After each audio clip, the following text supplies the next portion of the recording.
कहानियां सिर्फ शब्द नहीं होती, कहानियां समय को कैद करने का एक जरिया है। वो हमें बताती हैं कि हम कौन थे, हम क्या बने और हम क्या बन सकते हैं। पर क्या हो अगर कोई कहानी इतनी विशाल हो कि उसमें पूरा एक युग समा जाए और उस कहानी को लिखने वाला खुद उस कहानी का एक जीता जागता किरदार हो। आज हम बात कर रहे हैं एक ऐसे नाम की जो सिर्फ एक व्यक्ति नहीं बल्कि एक संस्था है। एक ऐसा लेखक जो अपनी ही कहानी का पितामह था। एक ऐसा डायरेक्टर जो अपने ही किरदारों को जन्म देता है, उन्हें धर्म और अधर्म के रास्ते पर चलते हुए देखता है और अंत में उनकी महाविनाश की गाथा को भी अपनी ही कलम से लिखता है। ये किसी फिक्शन की स्क्रिप्ट नहीं बल्कि यह हकीकत है भारत के सबसे बड़े महाकाव्य के रचयिता की, एक ऐसे महर्षि की जिन्हें सिर्फ एक लेखक कहना सूरज को दिया दिखाने जैसा है। वो एक कंपाइलर थे, एक एडिटर थे और भारत की आत्मा के सबसे बड़े लाइब्रेरियन थे। ये कहानी है महर्षि वेदव्यास की। तो चलिए आज समय के पन्नों को पलटते हैं और उस व्यक्ति की कहानी में उतरते हैं जिसने एक कलम से एक पूरे युग को हमेशा के लिए अमर कर दिया। अध्याय 1, द्वीप पर जन्मा एक युग पुरुष। हर महान कहानी की शुरुआत एक असाधारण घटना से होती है। व्यास की कहानी की नींव यमुना नदी के शांत प्रवाह के बीच रखी गई थी। उस नदी पर नाव चलाकर लोगों को पार कराने वाली एक सुंदर कन्या थी, सत्यवती। वो रूपवती थी पर उसके जीवन में एक दुख था। उसके शरीर से मछली जैसी तीव्र गंध आती थी, जिस वजह से लोग उसे मत्स्यगंधा कहते थे। एक दिन उसकी नाव पर सवार हुए अपने समय के सबसे तेजस्वी और ज्ञानी आर्षियों में से एक महर्षि पराशर। उन्होंने सत्यवती में सिर्फ उसका बाहरी सौंदर्य नहीं देखा बल्कि अपनी योग दृष्टि से यह भी जान लिया कि यह कोई साधारण स्त्री नहीं है। इसके गर्भ से एक ऐसी महान आत्मा जन्म लेगी जो दुनिया का कल्याण करेगी। महर्षि पराशर ने सत्यवती के सामने पुत्र प्राप्ति का प्रस्ताव रखा। यह सुनकर सत्यवती घबरा गई, लज्जा से भर गई। उसने कहा, हे महर्षि, मैं एक अविवाहित कन्या हूँ। मेरे पिता एक साधारण मल्लाह हैं। विवाह से पहले माँ बनने पर समाज मेरे माता पिता की क्या इज्जत करेगा। लेकिन सत्यवती सिर्फ सुंदर नहीं, बुद्धिमान भी थी। जब महर्षि ने उसे अपनी योग शक्ति का आश्वासन दिया तो उसने अपनी शर्तें रखी। गोपनीयता, हमारे इस मिलन को कोई न देखे। महर्षि पराशर ने अपनी शक्ति से चारों तरफ एक ऐसा घना कोहरा बना दिया कि दिन में रात हो गई। गरिमा, मेरे शरीर की यह मछली की गंध समाप्त हो जाए। महर्षि ने वरदान दिया कि उसके शरीर से एक दिव्य सुगंध निकलेगी जो मीलों दूर तक फैलेगी। इसी वरदान से वह योजन गंधा कहलाई। मर्यादा, मेरा कौमार्य भंग ना हो और होने वाला पुत्र आप ही की तरह महान, ज्ञानी और तेजस्वी हो। महर्षि ने उसकी सभी शर्तें स्वीकार कर लीं। उसी कोहरे से ढके द्वीप पर उन दोनों के संयोग से एक बालक का जन्म हुआ। वह बालक जन्म लेते ही एक वयस्क युवा बन गया। उसका रंग सांवला था, इसलिए नाम पड्डहा कृष्ण, और क्योंकि उसका जन्म एक द्वीप पर हुआ था इसलिए पूरा नाम पड्डहा कृष्ण द्वैपायन। यही बालक आगे चलकर अपने महान कार्यों से वेदव्यास के नाम से प्रसिद्ध हुआ। जन्म लेते ही उस तेजस्वी युवा ने अपनी माँ को प्रणाम किया और वन में जाकर तपस्या करने की आज्ञा मांगी। एक माँ जिसने अभी अभी अपने पुत्र को पाया था, उसका दिल यह सुनकर टूट गया। पर कृष्ण द्वैपायन ने उसे समझाया कि उनका जन्म एक महान उद्देश्य के लिए हुआ है। जाते जाते उस पुत्र ने अपनी माँ को एक ऐसा वचन दिया जिसने भविष्य में हस्तिनापुर की पूरी कहानी लिख दी। माँ, जीवन में जब भी किसी भी संकट में तुम मुझे याद करोगी, मैं चाहे कहीं भी रहूं उसी पल तुम्हारे सामने प्रकट हो जाऊंगा। यह एक विदाई थी, लेकिन एक ऐसे रिश्ते की नींव भी थी जो नियति को बदलने वाला था। अध्याय 2, ज्ञान का सबसे बड़ा मैनेजमेंट।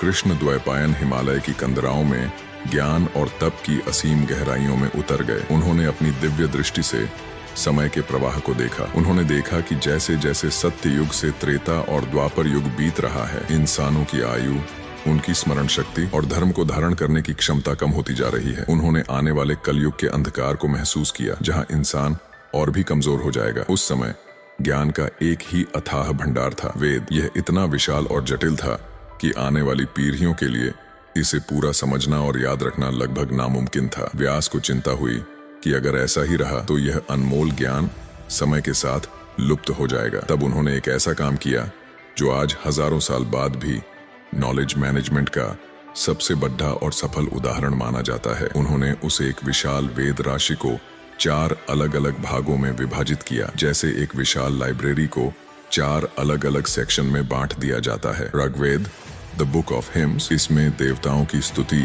और प्रार्थना के मंत्रों को संकलित किया। यह ज्ञान का ब्लूप्रिंट था।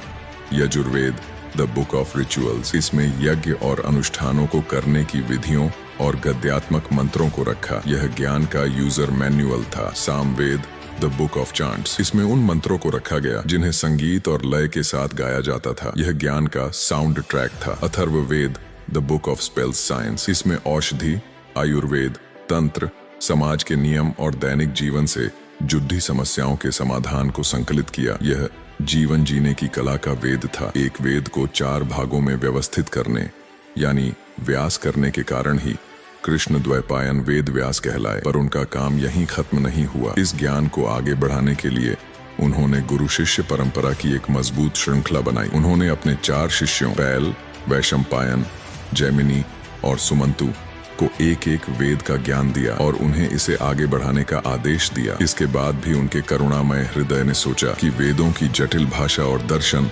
हर किसी के लिए, खासकर महिलाओं और आम लोगों के लिए समझना मुश्किल है। तब उन्होंने वेदों के गूढ़ ज्ञान को रोचक कहानियों, देवताओं की लीलाओं और राजाओं के इतिहास में पिरोया और 18 महापुराणों की रचना की। पुराणों को 5वां वेद भी कहा गया क्योंकि ये धर्म की शिक्षा को कथाओं के माध्यम से हर घर तक पहुंचाते थे। श्रीमद् भागवतम से लेकर शिव पुराण तक यह सब व्यास की ही देन है।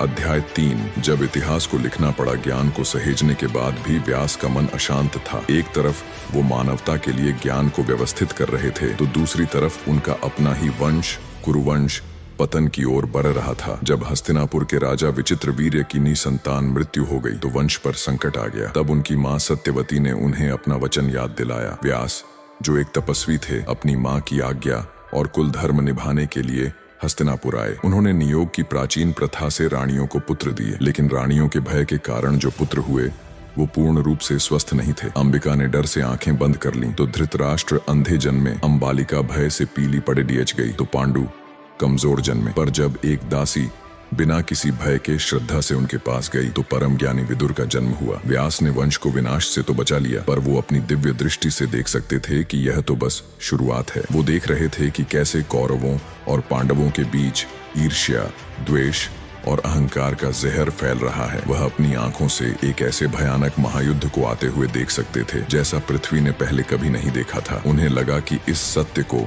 इस इतिहास को लिखना ही होगा ताकि आने वाली पीढ़ियां ये जान सकें कि कैसे छोटे छोटे स्वार्थ और अधर्म एक पूरे कुल का नाश कर सकते हैं। उनके मन में 1 लाख श्लोकों का एक विशाल महाकाव्य तैयार था, पर इसे लिखेगा कौन? इस विचार की गति के साथ कौन लिख सकता था? तब ब्रह्मा जी के कहने पर उन्होंने बुद्धि के देवता श्री गणेश का आवाहन किया। गणेश जी इस महान कार्य के लिए तैयार हो गए, पर उन्होंने एक शर्त रखी। हे महर्षि, जब मैं लिखना शुरू करूंगा तो मेरी कलम एक पल के लिए भी नहीं रुकनी चाहिए। अगर आपकी वाणी रुकी तो मैं लिखना बंद कर दूंगा। यह एक असंभव चुनौती थी, पर व्यास मुस्कुराए और अपनी जवाबी शर्त रखी, जो उनकी असाधारण बुद्धिमत्ता का प्रमाण थी। हे गणपति, आपकी शर्त स्वीकार है, पर मेरी भी एक शर्त है। आप बिना अर्थ समझे एक भी श्लोक नहीं लिखेंगे। गणेश जी ने सहर्ष स्वीकार कर लिया और फिर शुरू हुआ इतिहास का सबसे बड़ा लेखन यज्ञ। व्यास बोलते जाते और गणेश लिखते जाते। जब भी व्यास को थोड़ा आराम या सोचने का समय चाहिए होता, वो बीच में एक बहुत ही जटिल और गूढ़ अर्थ वाला श्लोक व्यासकूट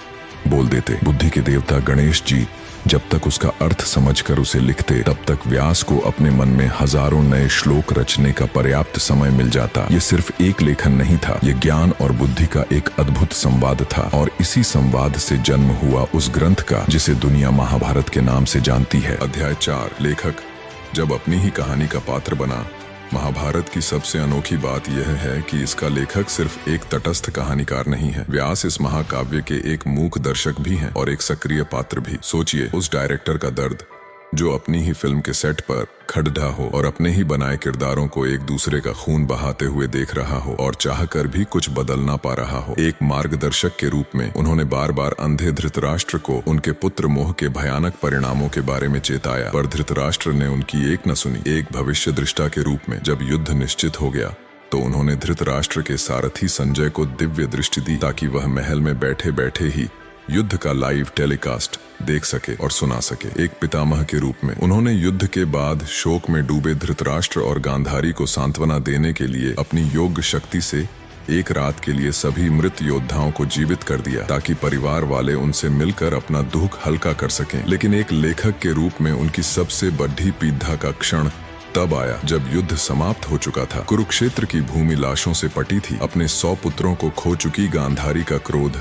चरम पर था। उसका सारा क्रोध अपनी कहानी के महानायक श्री कृष्ण पर निकला। गांधारी ने कृष्ण को श्राप दिया, जैसे तुमने मेरे कुल का नाश होने दिया, वैसे ही तुम्हारा यदुवंश भी आपस में लड़ कर नष्ट हो जाएगा। व्यास वहीं खड़े थे। वो जानते थे कि यह श्राप सच होगा। सोचिए उस लेखक का दुख जो अपनी कहानी के सबसे प्रिय और दिव्य पात्र को एक श्राप के अधीन होते हुए देख रहा है और कुछ नहीं कर सकता। यह ज्ञान का बोझ था, यह भविष्य को जानने की पीढ़ा थी। व्यास ने सिर्फ महाभारत लिखा नहीं, उन्होंने उसके हर दर्द को जिया था। अंतिम अध्याय, एक जिंदा विरासत और हमारा संदेश। महर्षि वेद व्यास को सप्त चिरंजीवियों में गिना जाता है, यानी वो 7 महापुरुष जो आज भी इस पृथ्वी पर सशरीर विद्यमान है। उनका अस्तित्व इस बात का प्रतीक है कि ज्ञान कभी मरता नहीं है। शरीर नष्ट हो जाते हैं, सभ्यताएं बदल जाती हैं, पर सत्य और ज्ञान का संदेश हमेशा जीवित रहता है। हर साल आषाढ़ महीने की पूर्णिमा का दिन उन्हीं के सम्मान में गुरु पूर्णिमा या व्यास पूर्णिमा के रूप में मनाया जाता है। यह दिन सिर्फ व्यास को नहीं